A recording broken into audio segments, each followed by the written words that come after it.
Mobility training for your shoulders is going to increase your range of motion, but it's also going to create greater strength, stability, and proprioception in that range of motion. Conventionally, as yoga practitioners, we spend much more time creating more flexibility in our shoulders, focusing more heavily on passive range of motion, and this video is going to help round that work out. First, quickly, a really simple definition and experience of the difference between mobility and flexibility. In the simplest terms, mobility is how far a joint can take itself, and flexibility is how far that joint can be taken with help. Think about it like this, and actually even do this. If you reach one arm out in front of you, and we're just gonna take that arm across the body. So as I take my arm across the body, there's no other body part that's helping my arm move across the body. It's generating all of that motion on its own.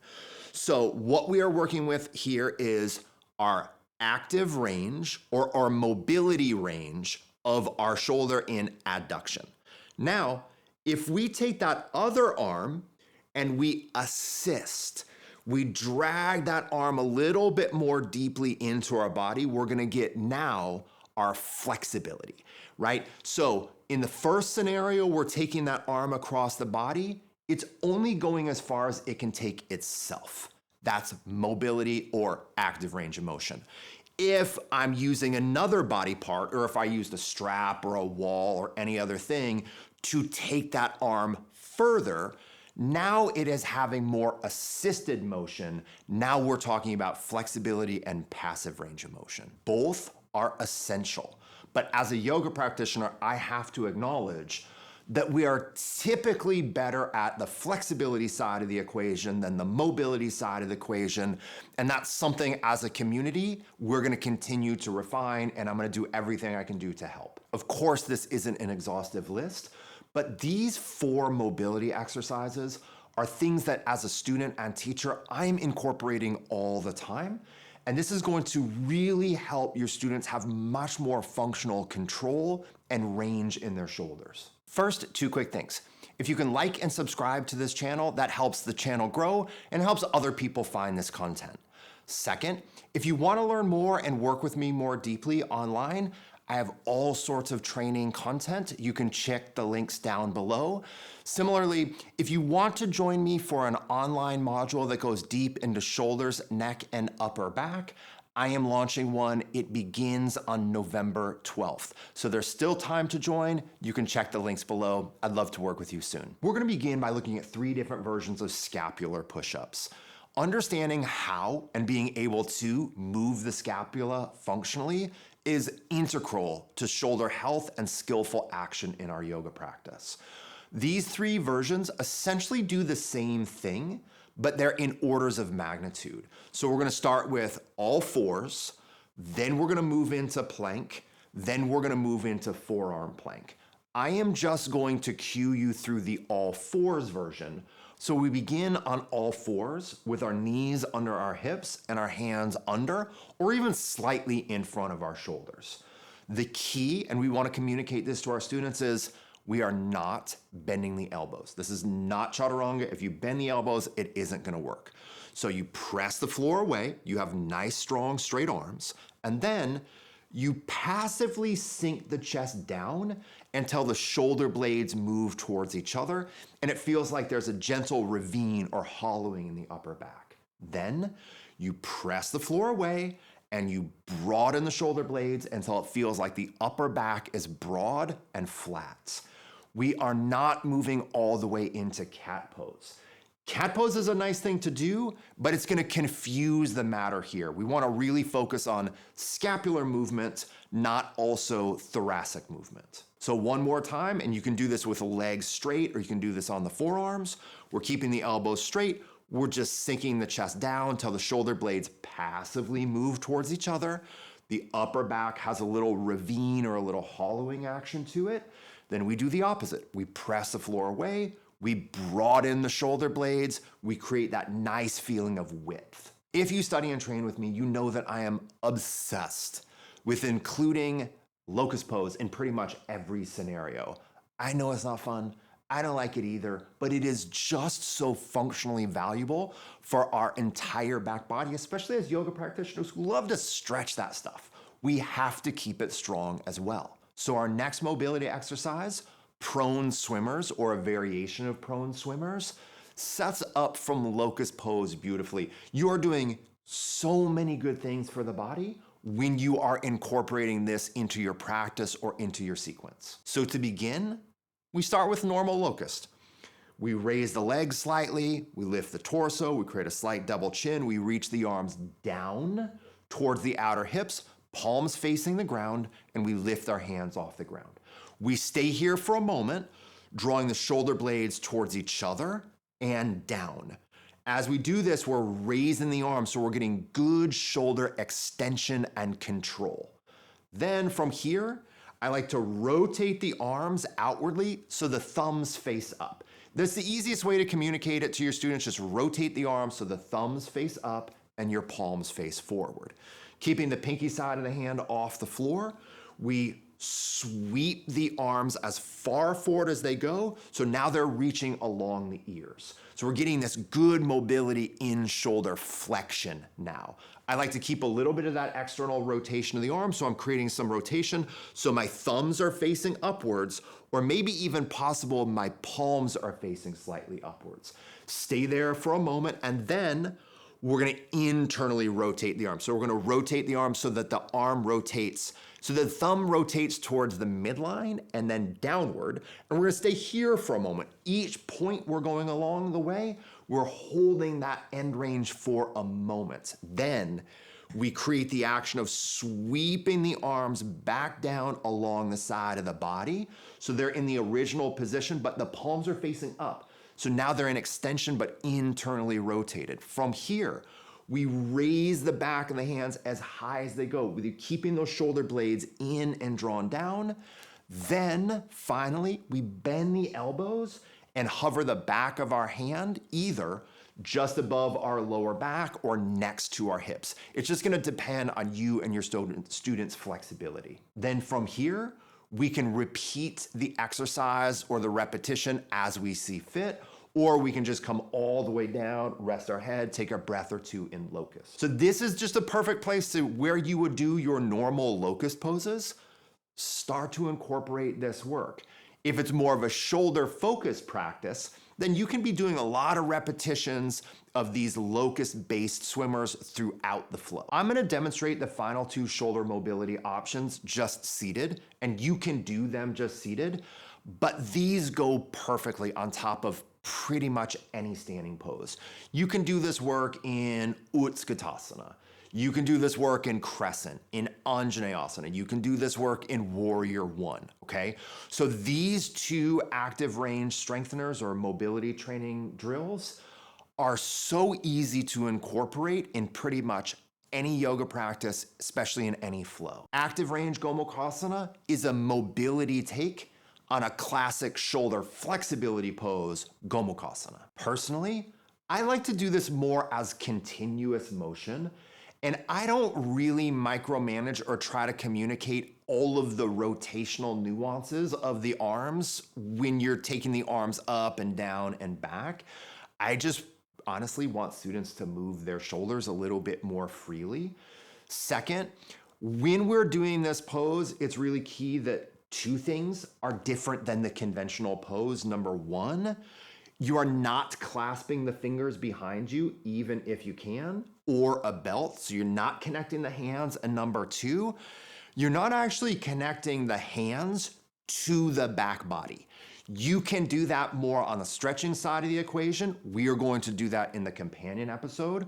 But for this, the hands are not coming together and the hands are not touching the back. To begin, we're gonna take one arm up. I'm gonna choose the right arm. We're gonna take the right arm forward as far as it'll go and up as high as it will go. as we take the left arm down and back behind us. So your right arm is lifting as much as it can. Do not pull the shoulder down. Just reach that scapula forward, raise it as high as you can. Imagine everybody when you reach an arm overhead like you're reaching for a $20 bill on a shelf that's a little too high for you. Just reach. Now, when you do that, right arm's reaching up, left arm is reaching down and back, right? You're maximizing that range. Now from here, you're gonna bend both elbows and bring the hands towards each other, but you're not going to connect them. And as much as possible, you're gonna hover those hands off the back. It's not going to be as stretchy, but you're gonna be working hard. Now, as you do that, the top elbow's likely to wing pretty far out to the side. That's not a big deal, but if possible, hug that elbow a little bit more into the midline, take a breath. And then all you're gonna do is reach the arms out to the side and switch, right? So as you reach now the left arm up as high as it'll go, the right arm down and back as far as it'll go. Take a moment with straight arms at that end range and then bend the elbows. Then again, you're gonna switch. So you're gonna reach the left arm up, right arm down and out, then you're gonna swim those arms around, you're gonna sweep them, right arm up as high as it goes, left arm down as low as it goes, then you bend the elbows, take the hands towards each other, and you hover those hands off the back body. Do as many repetitions as you want of these, 2, 3, 4, 5, 6, 7, totally up to you and how you want to focus your time in class. When we're doing any of this work, I like to qualify the expectation for the student that it's not gonna feel quite as stretchy as conventional shoulder openers do. It's gonna feel a little bit more like work and effort. And I'm qualifying that there's a benefit to both. There's a benefit to the stretchy side of the equation, but there's also a benefit to the strength and the control and the range side of the equation. And in the long run, they actually facilitate, support, and enhance each other. But qualifying my students' expectation that, hey, this is a little bit more about working through the range and the position than holding it and stretching it gives them an essential mindset to embrace what we're doing in practice. Finally, active range Gomukhasana. Again, this takes a classic pose and puts a mobility take on it. Active range Gomukhasana for people that have tighter lateral shoulders is really hard. But for some students that have much more open outer shoulders, or honestly, who have a little bit longer arms and more narrow trunk, this can also be a really simple thing. So it's gonna be great for some, and for others, it's just not gonna be super impactful. You can either do this as continuous movement, or you can take a breath or two and hold each one of the end points that we work through. To begin, we're gonna bend the elbows out to the side and take the upper arms away from each other.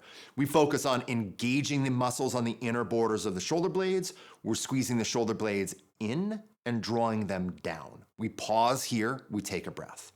Then phase one, we're gonna bring the inner elbows or forearms together, okay? Or as close together as they go, just given a student's range of motion.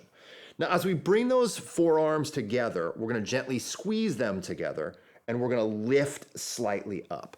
So we're hugging the elbows in and raising them up. The scapula are moving apart. The upper arms are moving in. Now, for many people, this is it. We stay there and we squeeze the forearms together while we keep lifting the elbows. But for others that have more range, we can add some external rotation to the arm. To do that, we would now start to pinch the inner elbows together, but we separate the forearms away from each other. So we're keeping that action of hugging in, we're keeping that action of lifting the elbows, but we're separating the forearms, we're separating the wrists or the wrist side of the forearm. Now, as we do that, we're bringing in more external rotator engagement to go with the broadening of the scapula and the narrowing of the upper arms. Again, if your students think that this is mostly a stretch, they're not gonna appreciate it. So this is where we have to communicate. This is much more about creating more strength and control in the chest and in the shoulders and in the rotational part of the upper arm. From here, we can separate those arms again. We're drawing the inner borders of the shoulder blades actively towards each other and down. And then we repeat. Inner elbows together, a little squeeze to the forearms. Now, if that's enough, great. If it's not enough, we can separate the arms a little bit, separate the forearm, the wrist side of the arms, right? And then do as many repetitions as we want of that. I find myself doing repetitions of 4 to 6 in most scenarios. Like I said, you can do these last two in almost any pose. You can do them as seated poses, but you can do them in Utkatasana, Anjaneyasana. You can do them in Warrior 1, Warrior 2, Crescents. So the more you start to incorporate these at various intervals in your practice, so your students start to get more repetitions, in my mind, the better. As a yoga teacher and as a student, I strive to not be an either or person. I'm not flexibility or mobility or strength, yoga or fitness. Anything that helps us be well mentally, emotionally, spiritually is something that I want, that I need, that I want to integrate. So for me as a yoga teacher, even though I've done this for 30 years, I've always looked outside of my bubble. I've always learned from high-level trainers. I've always worked with doctors of sports medicine.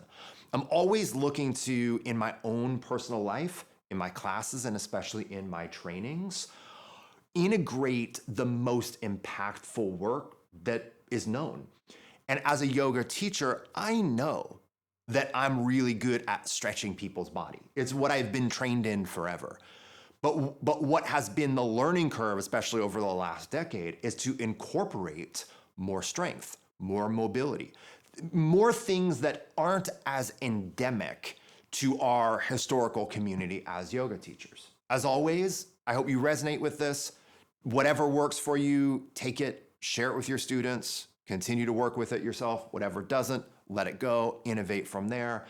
And like I said earlier, if you're interested in learning much more about integrating this kind of work, I would love to work with you in my shoulders, neck, and upper back online training. The information about that is below. Take care, everybody.